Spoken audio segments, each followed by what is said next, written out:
All right, let's get right into it. Forever, we've been asking this huge question. Why do we cooperate?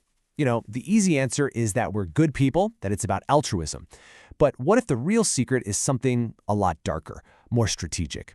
Turns out the engine that actually drives us to work together might not be goodwill at all. It might be something that feels a lot more like a threat. And the biggest clue came from a place no one expected, inside an AI. So it all starts with this puzzle, right?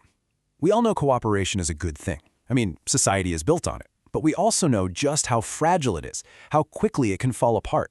Why is it that our own rational self-interest so often leads us down a path that's actually worse for everyone, including ourselves?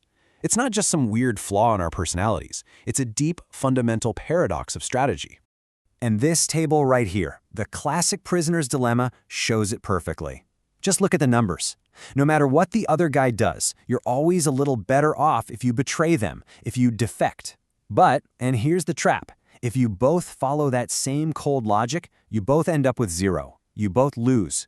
It's a situation where trying to win guarantees you both fail.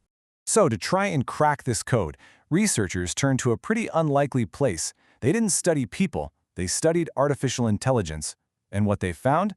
Well, it pretty much changes everything we thought we knew about where cooperation comes from. The big breakthrough comes from this 2026 Google research paper. What these scientists did was set up a kind of digital playground to see if purely self-interested AI could ever, learn to play nice. And the answer, it turns out, had everything to do with who else was in the playground with them. So here's the setup, and this is really clever. They took these smart, learning AIs and threw them into a game with a mixed bag of opponents. Some were other smart AIs, just like them, but the others were these simple, predictable bots with totally fixed strategies. And here's the absolute kicker. The AIs were never told who they were up against. They had to figure it out on the fly, in the middle of the game, just by watching their opponent's moves.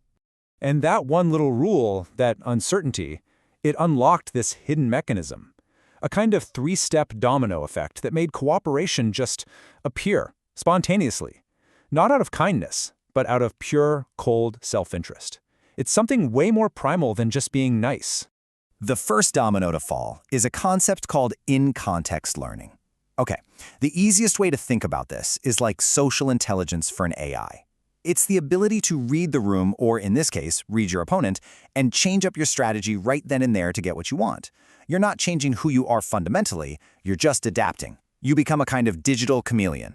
And that ability is what leads us to the core discovery, the 3 big steps. So first, because the opponents were so diverse, the AIs had to get really, really good at that in-context learning just to survive. But second, and this is the wild part, that skill, that adaptability, actually made them vulnerable. Because if you can be read, you can be exploited. The paper actually calls it being extorted. Your strategy can be figured out and turned against you. So what happens in step 3? When 2 of these now vulnerable AIs face each other, it creates this tense standoff. It's like 2 mind readers trying to play poker. Each one knows they could rip the other off, but they also know they could get ripped off right back. And in that stalemate, that mutual threat, cooperation becomes the only logical, stable move. And you don't just have to take my word for it. The proof is right here in the data. I mean, look at this. It's crystal clear. The AIs that trained in that diverse, mixed pool, their cooperation rates went through the roof. The ones who only played against other smart AIs, they just kept betraying each other over and over again. That diversity wasn't just a minor detail, it was the secret ingredient. It was everything. Okay, and this is where we zoom out from the lab, because this isn't really a story about algorithms, is it? This whole experiment, it's like holding up a mirror to our own society. And what it shows us about the glue that holds us together, well, it might make you a little uncomfortable. It's not always about being nice.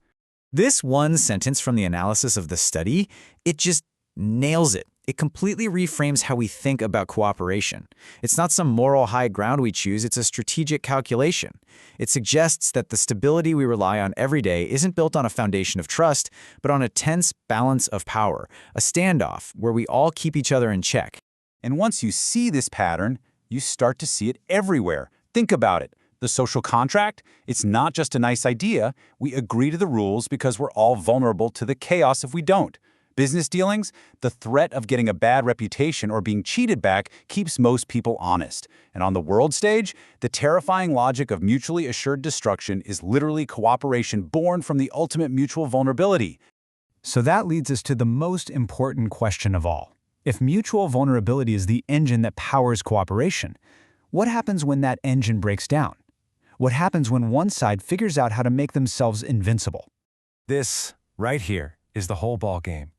This elegant, powerful system that pushes us toward cooperation, it all depends on one thing: everybody having some skin in the game. Everybody having something to lose. The moment that symmetry is broken, the entire logic just flips on its head. You end up with two completely different systems. In one, where everyone can be held accountable, playing it safe and cooperating is the smart move.